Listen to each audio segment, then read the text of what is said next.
민주당 혁신위가 전날 발표한 불체포 특권 포기, 체포동의안 가결 당론 채택 쇄신안에 눈길이 쏠리고 있습니다.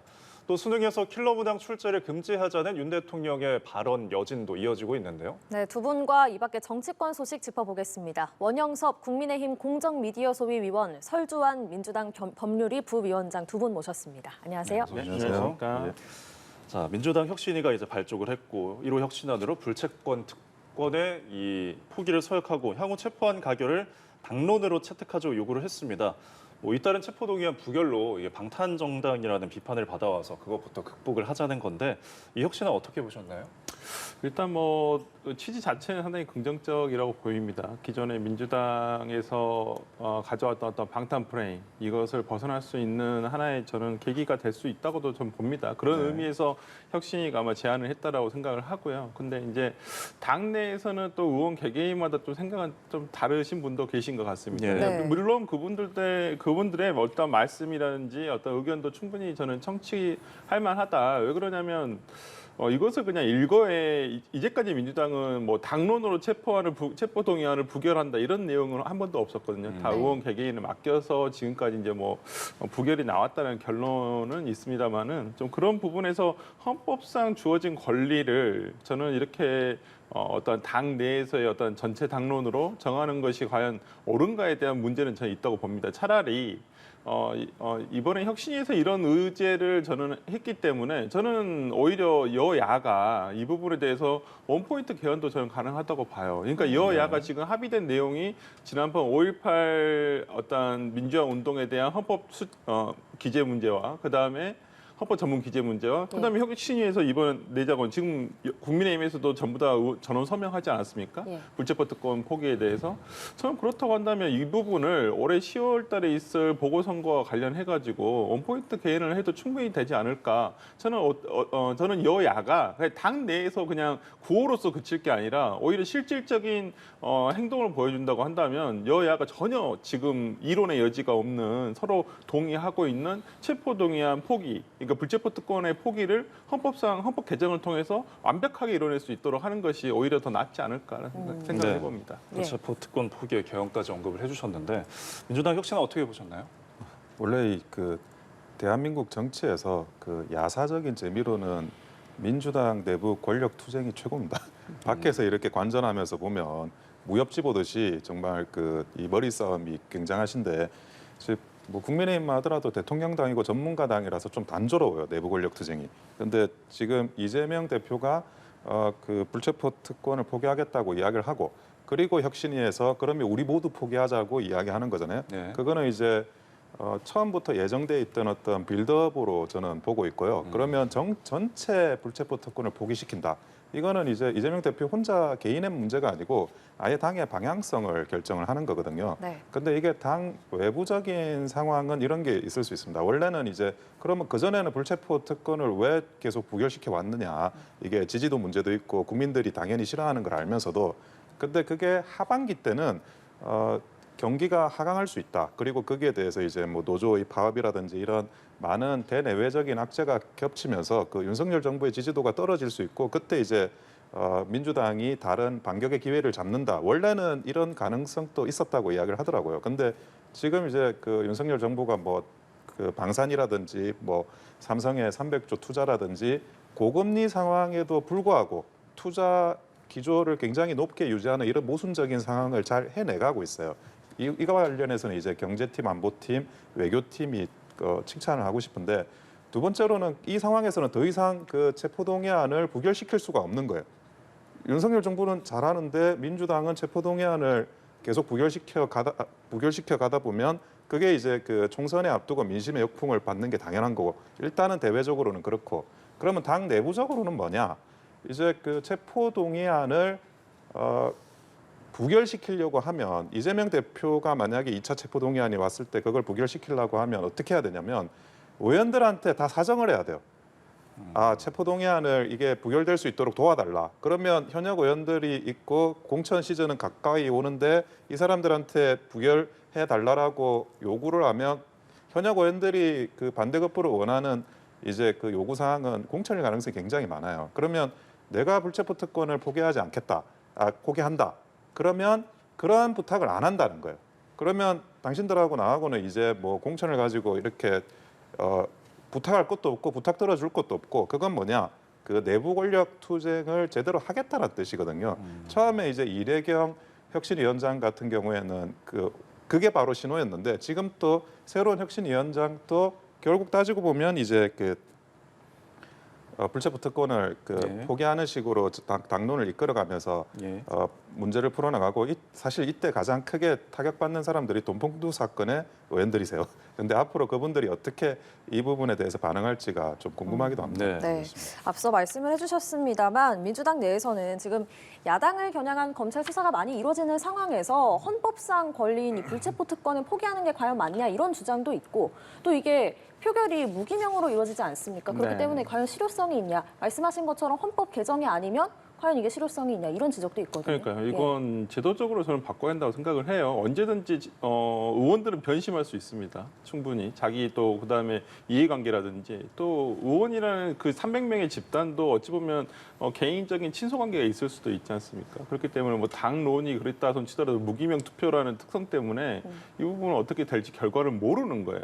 당론을 어길 수도 있죠. 당론이라는 게 절대적인 것은 아닌 것이니까 저는 그런 차원에서라면 불체포 특권에 대한 개헌을 통해 지금 여당 야당 지금 전부 다 이론 하나도 없어요. 서로 하자고 해요. 네. 그러면 개헌하면 되죠. 충분히 뭐 200명 이상만 찬성하면 그다음 국민투표만 붙이면 충분히 가능한 부분이기 때문에 그런데 이제 그 생각을 해볼 필요는 있다고 봐요. 불체포 특권이 갑자기 우리 헌법에 있었던 게 아니에요. 예, 굉장히 영국의 마그나 카르타라고 하는 헌법의 시초부터 불체포 특권이 규정되어 있던 거예요. 그 연역적인 이유도 있어요.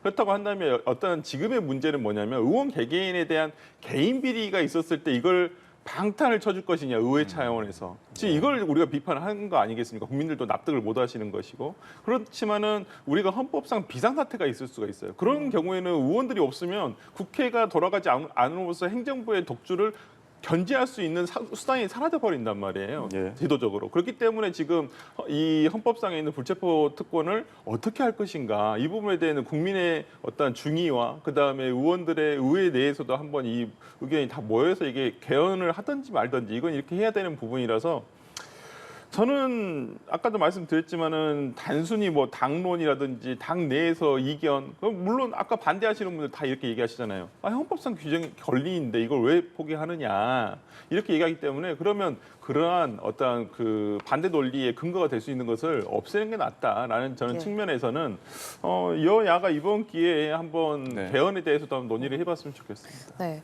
앞서 그 혁신안이 나온 배경에 대해서 좀 많이 말씀을 해주셨는데 일단 이 혁신안이 그러면 실현될 가능성은 어떻게 보시는지 또 개헌 이슈도 던져주셨거든요. 근데 혁신안은 실현될 가능성이 높습니다. 저 왜 그러냐면 당장은 이제 명분이 국민들께서 바라시는 체포동의안에 대한 시각이 불체포 특권에 대한 시각이 굉장히 좋지 않잖아요. 그리고 네. 지금 부결이 계속 누적돼 가지고 그 부분에 대해서 민심이 계속 위반이 돼 있는 상태입니다. 그게 뭐 단순히 정치권에 대한 민심 위반도 있지만 네. 민주당에 대한 민심 위반도 지금 굉장히 크거든요. 그래서 불체포 특권을 포기하자라고 주장하는 쪽이 명분을 잡아갈 수밖에 없어요. 네. 여기에서 반대하면서 어떻게 반대하지를 만들어 나가는 명분을 설정하기가 굉장히 어렵기 때문에 이재명 대표가 아마 이 부분에서는 좀 승기를 잡을 것 같고 그 전에 이제 뭐 이례경 사태라든지 아니면 싱하이밍 사태로 실추된 지도력을 어느 정도 약간은 회복할 수 있는 계기가 될 겁니다. 예, 사실 이렇게 불체포 특권 포기에 대해서 공개적으로 반대하고 있는 송영길 전 대표가 최근에 좀 여론전 수위를 높이고 있거든요. 검찰이 태블릿 PC 조작했다. 그리고 발언 중에 정의당 이제 고 노회찬 의원까지 소환을 했는데 검찰과 정의당에서 좀 반발이 거센 것 같아요. 어떻게 네. 보시나요? 일단 태블릿 PC 조작에 대해서는 뭐 저도 뭐 관련한 내용도 조금 뭐 심도 있게 보고 오랫동안 좀 본 기억이 나는데 예, 아마 송영길 대표의 얘기는 그런 걸 거예요. 저는 의도는 아마 지금 그렇다고 봅니다. 과거에 박근혜 전 대통령에 대한 수사, 탄핵 전에 있었던 예. 수사를 했던 사람이 지금의 대통령, 윤석열 대통령과 한동훈 법무부 장관, 그다음에 이현수 총장 등이 어찌 보면 특검 팀이었지 않습니까? 당시에 이러한 PC가 조작됐다 안 됐다는 것은 아직 결론이 나지는 않았어요. 그렇지만 어떤 PC, 그 태블릿 PC가 2대가 있는데 그 두 대가 모두 훼손이 됐든지, 그러니까 이게 오염이 됐다는 얘기죠. 오염이 된 것은 확실한 것 같아요. 그냥 그런 증거들도 여러 가지가 있고, 지금 또 문제가 뭐냐면 이 태블릿 PC에 대한 반환 소송이 있습니다. 현재 진행되고 있는 민사 소송이 있어요. 근데 이게 여기에서 문제가 뭐냐면 이 법원에서는 이 태블릿 PC의 소유자가 최순실 씨라고, 최서원 씨, 전에 네. 최순실 씨죠. 최순실 씨라고 확정을 지었어요. 그래서 최순실 씨가 검찰에게 태블릿 PC 돌려달라 그러면 재판 다 끝나지 않았느냐라고 하는데, 검찰에서 반환 소송 법원에서 주라고 하는데도 안 주고 있어요. 여기서부터 오해가 시작되는 것이거든요. 저는 그런 면에서는 이 태블릿 PC의 뭐 조작 문제에 대해서는 좀 별도로 다뤄져야 한다라고 보고요. 네. 송영길 대표가 얘기하는 것은 그러면 당시에 이것을 조작했다라고 주장을 하시면서 본인에 대한 수사를 또 얘기를 하시는 거예요. 그러니까 본인에 대한 수사가 지금 검찰이 지금 2달 동안 했는데 지금 수사가 속전속결이 안 되고 있어요. 뭔가 지지부진하고 뭐 지금 뭐 윤상관 의원이라든지 윤관석 의원이라든지 이성만 의원이라든지 뭐 소환 한 번 정도 하고 그 다음부터가 없어요. 체포 동의안이 부결된 다음에는 뭔가 수사가 좀 이렇게 돈봉투에 대한 수사가 제대로 되나?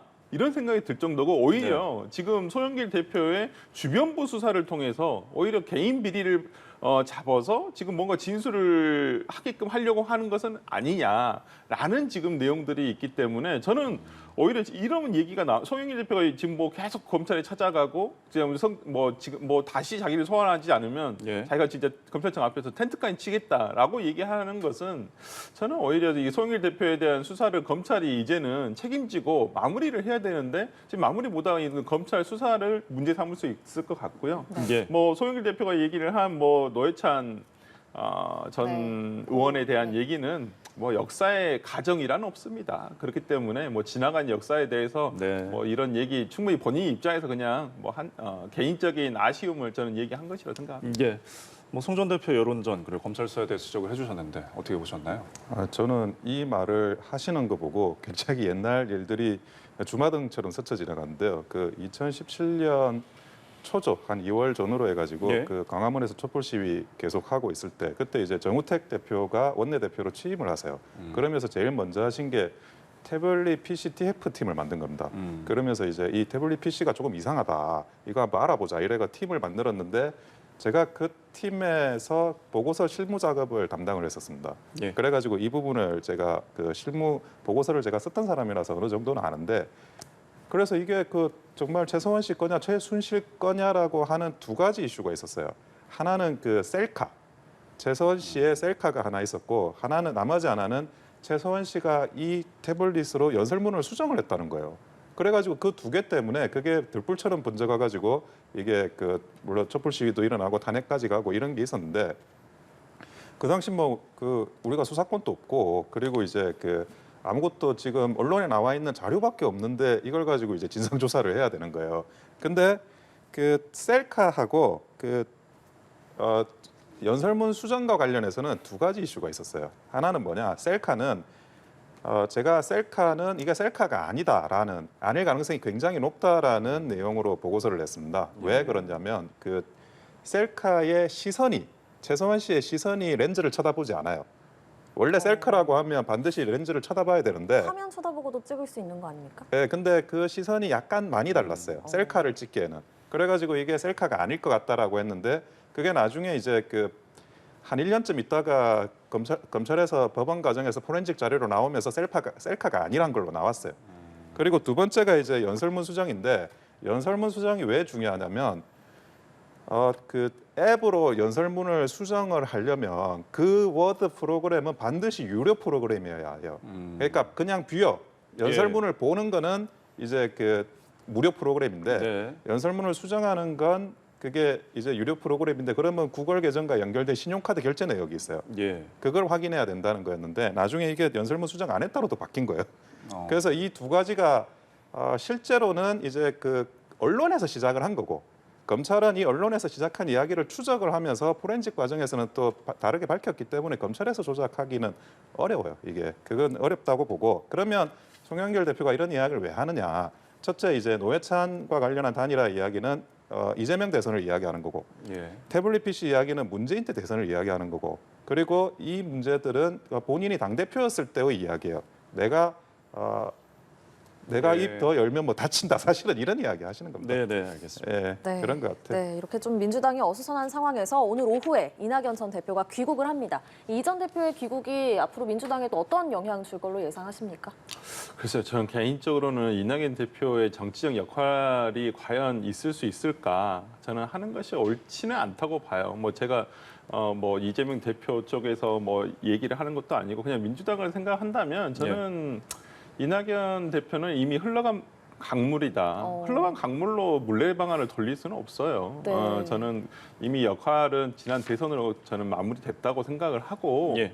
뭐 본인의 생각은 좀 다를 수도 있고 주변부의 생각은 다를 수도 있다고 봅니다만은 뭐 당원들의 다수와 그다음에 국민들의 생각은 그러지 않을까. 뭐 이낙연 전 총리가 뭐 다음 대선도 준비한다고 저 알고는 있어요. 뭐 당내 그런 얘기도 많고 움직임도 실제 있고요. 근데 저는 이미 시대의 부름을 이제는 지나간 건 아닌가라는 생각이 들고 지금 시대에는 이낙연 대표 같은 리더가 어울리지는 않는다. 저는 개인적으로 그렇게 생각을 하고 그냥 집에서 가족과 함께 보내시는 게 제일 좋지 않을까 네, 싶습니다. 흘러간 강물이다 이렇게 네. 평가를 하셨는데 상대당 입장에서 어떻게 좀 전망을 하세요? 뭐 그렇게 보실 수도 있는데 어쨌든 이낙연 대표가 가지고 있는 강점이 있어요. 그 호남의 주자라는 거예요. 지금 호남이 무주공산화 돼 있거든요. 누가 이렇게 그 구심점이 돼 있지 않은데 어쨌든 호남의 주자라는 점에서 그 부분에서 이제 새로운 그 이재명 대표의 반대 구심점으로 설 수 있는 최소한의 어찌 보면 자격은 있다는 거고요. 근데 지금 24일 귀국하는 걸로 알고 있는데 그때 귀국했을 때 어떤 전선에 참전을 하느냐가 문제가 있어요. 지금 네. 체포동의안 이 부분 불체포 특권을 포기하는 이 전선에 참전하느냐? 그러면 솔직히 말해서 질 가능성이 높아요. 그러면 이 전선에는 참전을 안 하고 다음 전선에 참전을 해야 되는데 그 적절한 전선을 어떻게 참전해서 구심점이 될지는 고민이 많으실 겁니다. 네, 앞으로 행보를 주목해 보도록 하겠고요. 여론조사 이야기 주제로 넘어가겠습니다. 지금 윤 대통령 프랑스, 베트남 세일즈 외교에 나선 뒤에 오늘 귀국을 하는데 지금 직무수행 긍정평가가 직전 조사 대비해서 1%포인트 올라서 36%로 나타났거든요. 윤 대통령 지지율이 지금 지난달부터 35% 내외로 꾸준히 지금 이어지고 있는데 순방 이후에 좀 지지율 변화가 있을까요? 어떻게 보시나요? 냉정하게 이야기를 하면 아마 이 선에서 횡보할 가능성이 굉장히 높아요. 이제 1% 정도 올라간 거는 예. 정상회담을 하면 주인공이 대통령이 되지 않습니까? 네. 그러면 모든 이제 이슈들이 그 정상회담으로 국제회담으로 이슈가 다 수렴되거든요. 그러다 보면 이제 그 대통령의 어떤 행동, 말 한마디 한마디가 기사화되면서 그 컨벤션 효과가 일어납니다. 예. 그런데 여기서 제가 앞으로도 당분간 행보할 거라고 보는 거는 당분간 정책의 기조, 국정 운영의 기조가 변하지 않는 게 한동안은 비정상의 정상화예요. 비정상의 정상화라는 거는 그동안 잘못된 거 그걸 지적하고 그걸 덜추내고 바로 잡는 거거든요. 당분간은 이제 그걸 해야 되는데 그 기조가 바뀌진 않아요. 바뀐다고 하면 그게 어떤 순간 아마 뭐 연말께나 마지막 순간에 바뀌어가지고 새로운 어젠다 세팅, 신의 어젠다 이걸로 바뀌어 나가는 거거든요. 근데 그거는 일의 순서상 비정상의 정상화를 하다가 신 어젠다 세팅을 하다가 다시 비정상의 정상화로 갈 수가 없어요. 쭉 가다가 한 번 바꿀 때 다시 총선을 기점으로 해가지고 신 어젠다 세팅으로 바꿔 나가야 되거든요. 그래서 당분간은 이 정도 지지율에서 횡보를 계속 할 거라고 봅니다. 네, 네. 지지율 전망은 횡보라고 짚어주셨습니다. 윤 대통령 지지율 어떻게 보셨나요? 네, 뭐 저도 마찬가지입니다. 지금 거의 한 3개월째 그대로 가고 있어요. 30%대 중반대에서 뭐 소폭 등락을 왔다 갔다 네. 하고 있는데 그만큼 어찌 보면 지지층 결집이죠. 아까 원 위원장님께서 원 변호사님께서 해준 말도 저는 그런 의미로 받아들여요. 총선 전까지의 전략을 지금 본다고 9개월 정도 남았는데 예. 일단은 지지층 결집. 왜냐하면 총선은 대선과는 약간 달라요. 왜냐하면 대선은 중도층에 대한 소구가 있어야 되거든요. 그래야지만 최대한 왜냐하면 투표율 자체가 높기 때문에 네. 중도층에 있는 사람들이 누구에 조금 더 힘을 실어주냐에 따라서 선거 결과가 달라집니다. 하지만 총선에 대한 투표율은 많이 나온 경우 60% 정도가 돼요. 그렇다고 한다면 양당의 지지율이 적극 지지층이 30대 30입니다. 그렇다면 이 지지층이 전부 다 나온다. 누가 더 많이 나오냐의 싸움이에요. 중도층은 오히려 선거를 무당층이 요즘 확대가 돼가고 있는데 이제 네. 뭐 조금 참전을 뭐 투표에 나설 수도 있지만은 대다수는 오히려 관망하는 자세가 될 수도 있어요. 그렇다고 한다면 어떤 층의 양 당의 적극 지지층이 얼마만큼 누가 나와서 투표를 하느냐가 선거 결과를 저는 가를 수 있다고 봅니다. 그런 면에서라면 민주당이건 그다음에 뭐 지금 국민의힘과 정부 여당이건 지지층 결집이 가장 중요한데 그게 바로 지금 이제 윤석열 대통령이 하는 뭐 수사를 바탕으로 한 뭐 비정상의 정상화겠죠. 그렇기 때문에 저는 뭐 지금과 달리 뭐 그렇게 크게 뭐 여러 가지 이슈가 조금씩 터지고는 있지만은 그게 크게 양당의 지지율에 전혀 영향을 미치지 않을 것 같습니다. 예. 예.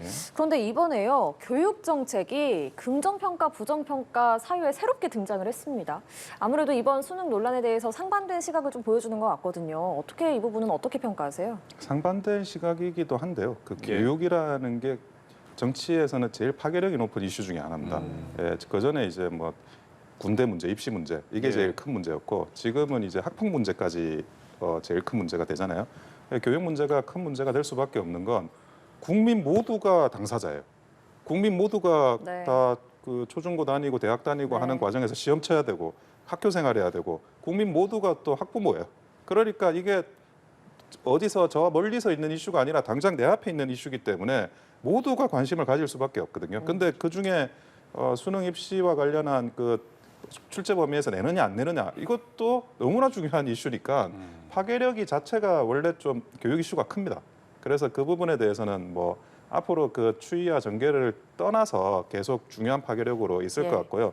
근데 그 대통령께서 그동안 해오신 걸 보면 일관되게 비정상의 정상화를 추구하시기 때문에 이 부분도 어떤 식으로든지 정상화시키는 그 방향으로 일관되게 밀고 갈 거라고 봅니다. 네. 이 부분 예. 어떻게 보셨어요? 그러니까요. 이게 대통령이 순방이라고 하기 뭐 이번 프랑스 가시기 전에 한 화두를 던지고 가셨는데 일단 좀 설익은 화두를 던지셨어요. 이게 좀 정확한 메시지 전달이 됐어요. 메시지가 그러니까 이게 조율이 항상 안 되는 데서 문제가 되는 건데 공교육의 정상화를 얘기하시려는 것인지 아니면 대학 수능에 예를 들어서 정말 킬러 컨텐츠라고 킬러 문학이라고 하면 난이도를 얘기하는 것인지를 정확히 말씀 안 하시고 국무회의에서 갑자기 이게 돌출 발언처럼 되셨단 말이에요. 그 다음부터 이게 계속 교육 시장이라든지 학부모들이라든지 수험생이라든지 지금 혼란이 오고 있는데 저는 빨리 수습하셔야 돼요. 이 부분에 대해서 뭐가 원래 내가 하고 싶은 말은 수능을 쉽게 내라가 아니라 이런 공교육의 정상화였다. 사교육 비용을 절감하는 것이었다. 그리고 뭐 이 부분에 대한 정확한 메시지를 지금 메시지가 정확하지 않으니까 국민의힘에서는 갑자기 학원 강사들, 일타 강사들을 뭐 때리기 시작하고 그 사람들을 악마하기 시작해요. 자본시장에서 그분들이 돈 많이 버는 거 가지고 시샘하시면 안 되죠. 그것도 예. 보수라는 자유주의를 기본적으로 사상을 가지고 계시는데 저는 그런 면에서라면 정확하게 정부의 정책 특히나 부동산과 교육은 명확해야 됩니다. 지난 문재인 정부에서도 이 부분이 명확하지 않아서 부동산 정책에 대해 실패를 했기 때문에 정권을 뺏긴 거예요. 네. 그러니까 교육도 마찬가지입니다. 지금 대통령과 정부에서 정확하게 뭘 하겠다라는 내용이 없기 때문에 지금 혼란만 가중되는 것이거든요. 뭐 민주당 입장에서 정치적으로 좋죠. 하지만 국민들을 생각한다면 이렇게 가서는 안 되는 거예요.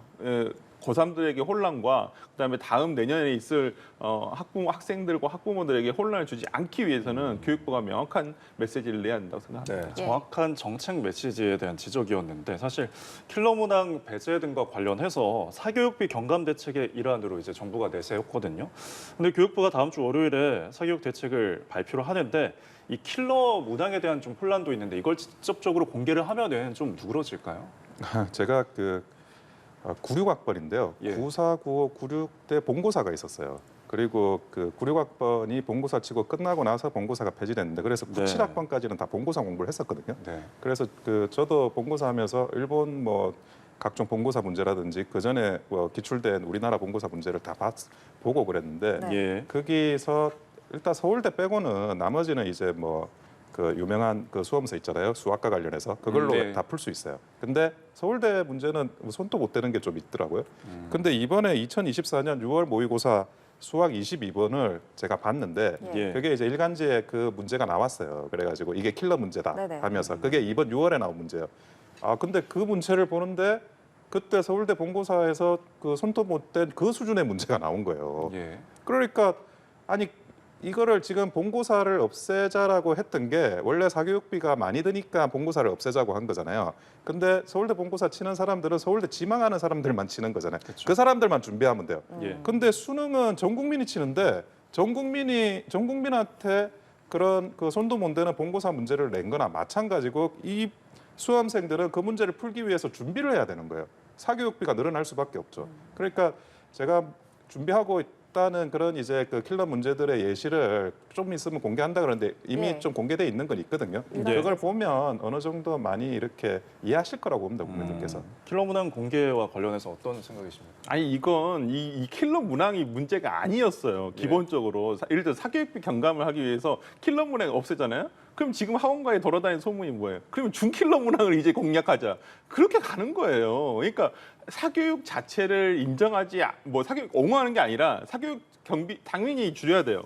당연히 줄여야 되고 공교육이 정상화되고 공교육에서 모든 걸 교육을 받으면 자연스럽게 대학을 수능을 충분히 칠 수 있는 실력을 만들어 주는 게 제일 좋죠. 하지만 지금 현존하고 있는 사교육 시장을 아예 부인할 수는 없다는 거예요. 예. 그러면 지금 학생들이 지금 현실적으로 느끼고 있는 학원 안 갑니까?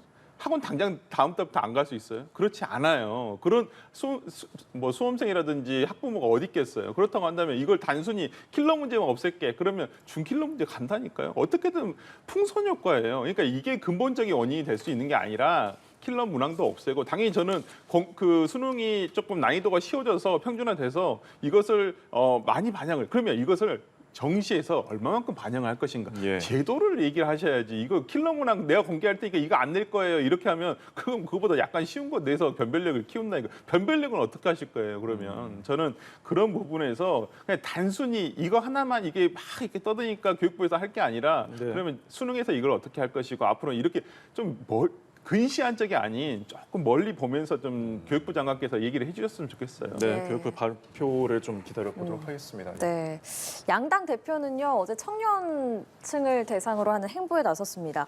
김기현 대표는 학자금 지원책을 소개를 했고 또 이재명 대표는 장병휴가 확대를 약속을 했습니다.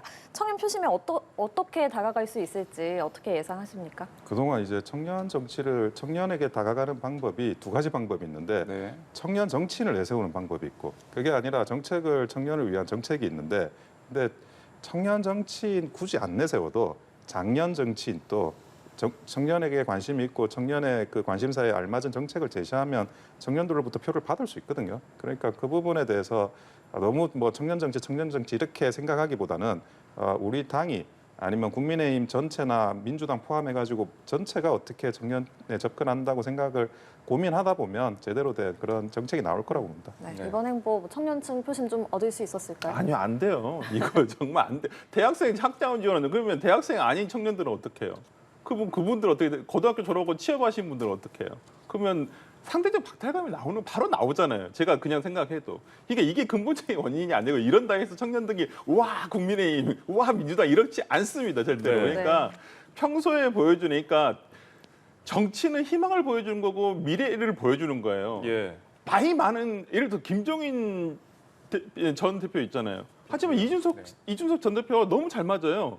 아니 정말 이제 80을 넘은 정치인과 정말 젊은 정치인이 어떻게 맞을 수가 있어요? 그 세대가 어떻게 줄이겠어요? 생각과 행동이 젊으면 그 부분을 당연히 보고 평가를 하는 것입니다. 그렇기 때문에 무슨 청년 정치인을 앞세운다든지 우리가 청년 정치가 이렇게 하겠어요 한다 해서 그 따라오지는 않습니다. 저는 네. 각 당이 이런 부분에 대해서는 네. 희망과 미래를 보여줄 수 있어야 된다고 봅니다. 네, 네, 알겠습니다. 청년 표심을 위해서 좀 고민이 필요할 것 같습니다. 그래서 지금까지 원영석 국민의힘 공정미디어소위 위원, 설주환 민주당 법률 부위원장과 함께했습니다. 고맙습니다. 고맙습니다.